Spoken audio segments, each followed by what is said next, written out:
Welcome back to my YouTube channel. आज हम लोग हायर एजुकेशन के बारे में पढ़ने वाले हैं। The most important topic types of universities.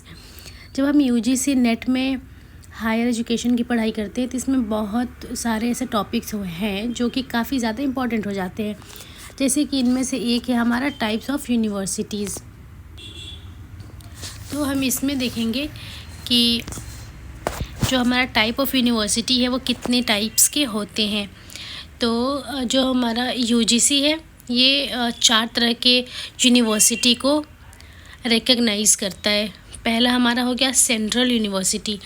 Central university इसमें जो मेन टॉपिक है जो बहुत ही ज़्यादा इम्पॉर्टेंट पॉइंट्स है वही मैंने डाले हैं। इसमें बहुत ज़्यादा स्टोरी नहीं डाला है। तो जो हमारा सेंट्रल यूनिवर्सिटी है उसको एक्ट ऑफ पार्लियामेंट के द्वारा इस्टेब्लिश किया गया था। सेंट्रल गवर्नमेंट इसको फंड करती है और ये supervised by ministry of education. Number 50+ है, यानी 56 लगभग है। अब एग्जांपल में हम देखें ऐसे बहुत सारे सेंट्रल यूनिवर्सिटीज़ हैं, but DU, JNU, BHU, BBAU ये सारे सेंट्रल यूनिवर्सिटी हैं। इसके फ़ीचर क्या है, जैसे जितने भी हमारे यूनिवर्सिटी होंगे सबके अपने अपने फ़ीचर होंगे। तो इसका क्या है सेंट्रल यूनिवर्सिटी का, ये आपको खुद का सिलेबस देगी, इनका खुद का एडमिशन प्रोसेस होगा, खुद के ये लोग अपने एग्ज़ाम्स लेंगे और ये डिग्री प्रोवाइड करेंगे, यानी सारा काम इनके खुद का होता है। सेकंड है हमारा स्टेट यूनिवर्सिटी। स्टेट यूनिवर्सिटी को एक्ट ऑफ स्टेट लेजिस्लेचर के द्वारा इस्टेब्लिश किया गया है। ये स्टेट गवर्नमेंट ही इसको फंड भी करती है और ये सबसे ज़्यादा लार्जेस्ट ग्रुप इन नंबर, जैसे कि 460 ये नंबर में है स्टेट यूनिवर्सिटीज़। जैसे कि university of Mumbai, university of Madras, Calcutta university, ये सारे लखनऊ यूनिवर्सिटी, ये सब जो है हमारे स्टेट यूनिवर्सिटी के अंदर आते हैं। इसके जो फ़ीचर है ये भी बिल्कुल सेम है। जैसे हमारी सेंट्रल यूनिवर्सिटी होती है वैसे ही हमारी स्टेट यूनिवर्सिटी होती है, जिसका खुद का सिलेबस होता है, अपना करिकुलम होता है।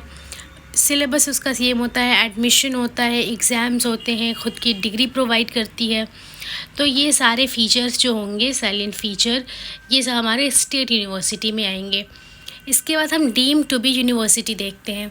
डीम्ड टू बी यूनिवर्सिटी ये क्या होता है, जैसे कि सबसे पहले इसको डिक्लेयर किया गया था UGC under section 3 of the UGC act 1956।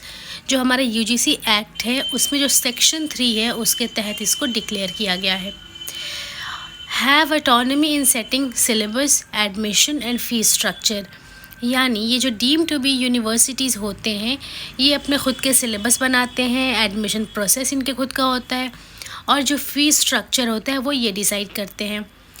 तो ये जो डीम्ड टू बी यूनिवर्सिटी होते हैं ये या तो पब्लिक हो सकते हैं नहीं तो प्राइवेट हो सकते हैं, ये दोनों हो सकते हैं। नंबर पे 128 है। इसमें बिल्कुल टू द पॉइंट जो आंसर्स होने चाहिए मैंने वही डाले हैं, जो कि काफ़ी ज़्यादा इम्पॉर्टेंट है। एग्जाम्पल में देख सकते हैं, जैसे हम Tata institute of fundamental research, IISc Bengaluru का ये जो था ये पहला डीम्ड टू बी यूनिवर्सिटी था। अब इसमें सिम्बायोसिस हो गया, मणिपाल, जामिया हमदर्द, JSS, ये सारे जो भी हैं हमारे आएंगे डीम्ड टू बी यूनिवर्सिटी में। अब हम प्राइवेट यूनिवर्सिटी की बात करते हैं। तो प्राइवेट यूनिवर्सिटी को स्टेट एक्ट के द्वारा इस्टेब्लिश किया गया है। इसको फंड प्राइवेट ऑर्गेनाइजेशन और ट्रस्ट करती है। ये जो होता है can not affiliate other college. जैसे हमारी जो प्राइवेट यूनिवर्सिटी होती है ये अदर कॉलेज को अफिलिएट नहीं कर सकती है, मगर ये यूजीसी से रिकग्नाइज्ड होती है। जैसे कि हमें पता है कि जो सरकारी यूनिवर्सिटीज़ होते हैं उसमें चांसलर होते हैं, बट जो हमारे प्राइवेट यूनिवर्सिटीज़ होते हैं इसमें चेयरपर्सन होते हैं। नंबर में 430 है। एग्जाम्पल एमिटी, अशोका, शिव नादर। इसके अपने फ़ीचर क्या हैं, जैसे अभी हम देख रहे हैं प्राइवेट यूनिवर्सिटीज़ की, ठीक है। तो जो हमारे प्राइवेट यूनिवर्सिटीज़ हैं उनका सिलेबस अपना होगा, उनके खुद के एग्ज़ाम्स होंगे, एडमिशन प्रोसेस भी वो खुद कराएंगे, मगर वो हमें डिग्री प्रोवाइड नहीं करेंगे। अब हमारा आता है ऑटोनोमस इंस्टीट्यूशन एंड कॉलेज। तो जो हमारा administrative control of department of higher education, ministry of education, ये एक ऑटोनोमस कॉलेज, जैसे कि ये किसी ना किसी यूनिवर्सिटी से एफिलिएट होगा। इनके ख़ुद के सिलेबस होंगे, एग्ज़ाम्स होंगे, मगर ये हमें डिग्री और डिप्लोमा ये हमें प्रोवाइड नहीं करेंगे। यानी हम जिस इंस्टीट्यूशन में पढ़ाई करते हैं वो किसी ना किसी यूनिवर्सिटी से हमारा एफिलिएट होगा और हमें उस यूनिवर्सिटी की डिग्री मिलेगी, ना कि कॉलेज की। Autonomous institution fully autonomy and independent होते हैं। सेंट्रल गवर्नमेंट इसको फंड करती है, जैसे कि हमारे IIM, IIT, NIT, एम्स, ये सब जो है ये डिग्री और डिप्लोमा ये हमें प्रोवाइड कर सकते हैं, बट सारी नहीं। बहुत ऐसे कम ही ऑटोनोमस इंस्टीट्यूशन है जो कि हमें डिग्री देती है। मेटा यूनिवर्सिटी किसको कहते हैं? मूव बिटवीन टू यूनिवर्सिटीज़, जैसे कि आप दो यूनिवर्सिटी में आराम से पढ़ाई कर सकते हो, जैसे कि DU, जामिया, आप एक साथ पढ़ सकते हो। मास्टर्स इन मैथमेटिक्स एजुकेशन, आप दोनों में पढ़ाई कर सकते हो, दोनों में सिलेबस शेयर कर सकते हो, ये सारी चीज़ें होती है। ओपन यूनिवर्सिटी क्या होती है? ओपन यूनिवर्सिटी ये होता है, ये बेसिकली डिस्टेंस लर्निंग होता है, जैसे कि इग्नू, आप घर बैठे पढ़ाई करते हो, सिर्फ आपको एग्ज़ाम देने जाना होता है, वो भी रीजनल सेंटर पे, मतलब आप जहाँ पे एडमिशन लियो आप वहाँ नहीं जाते हो, तो ये ओपन यूनिवर्सिटी है।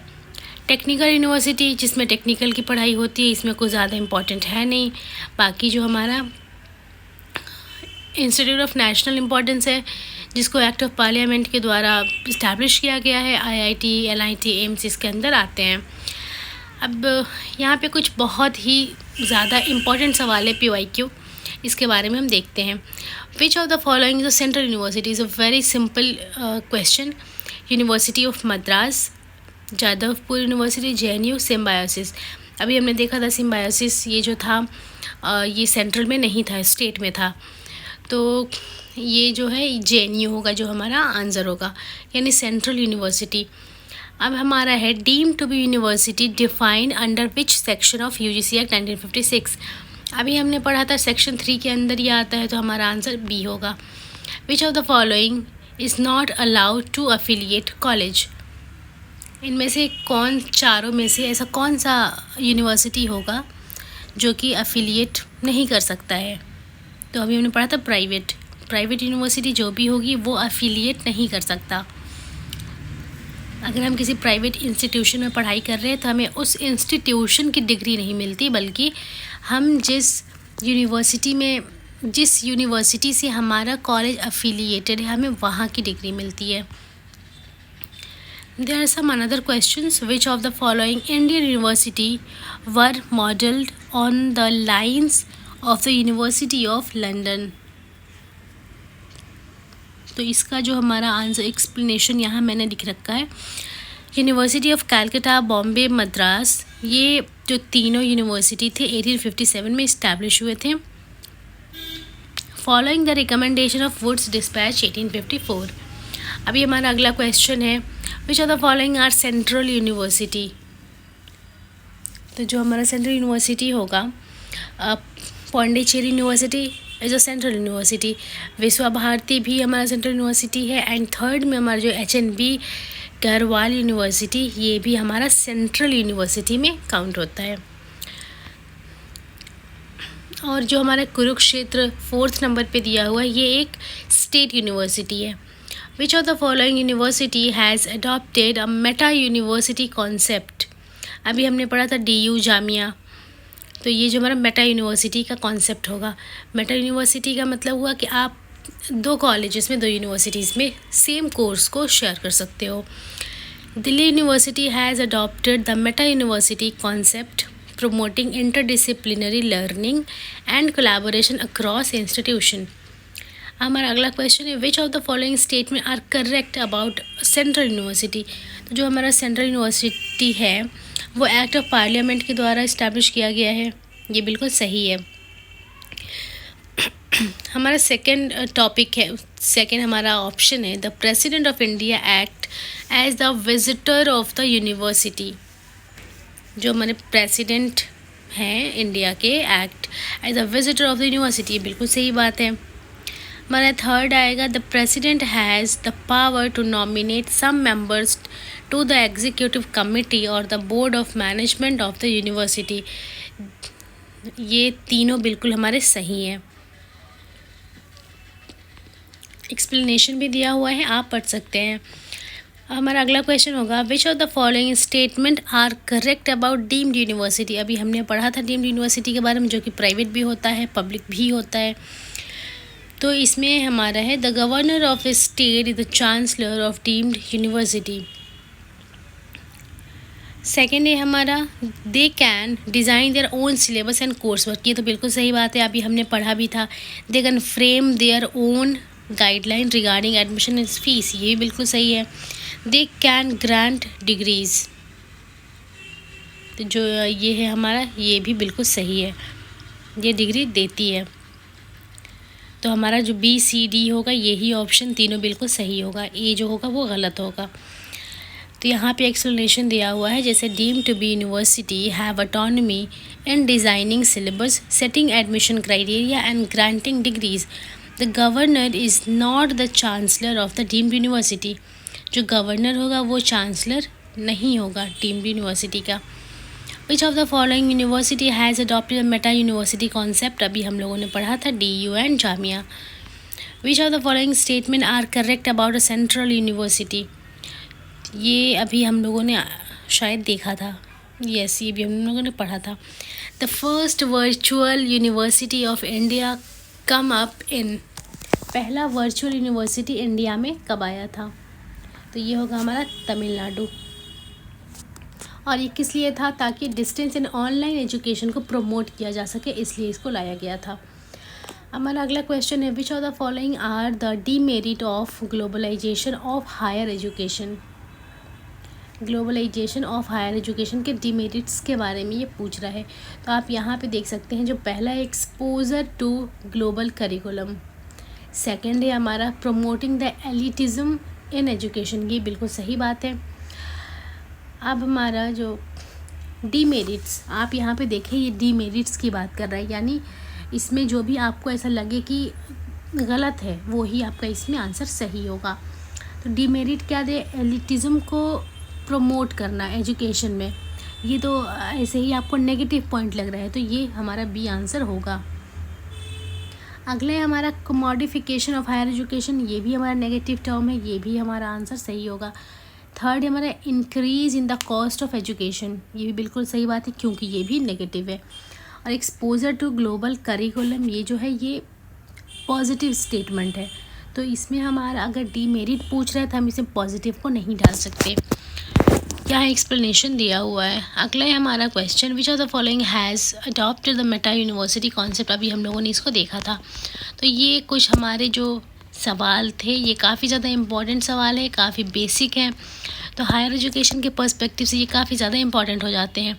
जैसा कि अभी हमने देखा, इस नोट्स में बहुत ही ज़्यादा सिंपल तरीके से नोट्स को बनाया गया है, बिल्कुल टू द पॉइंट है। इसमें बहुत ज़्यादा लाइंस नहीं है, बहुत ज़्यादा स्टेटमेंट्स नहीं है, जितना हमें ज़रूरी है सिर्फ उसमें उतना ही है। तो आप यूनिवर्सिटी के बारे में देख सकते हो। बाकी एक जो मेटा यूनिवर्सिटी का जो कॉन्सेप्ट है, ये आप याद रखना, ये DU ने स्टार्ट किया था। जुड़े रहे हमारे साथ, टिल देन बाय बाय।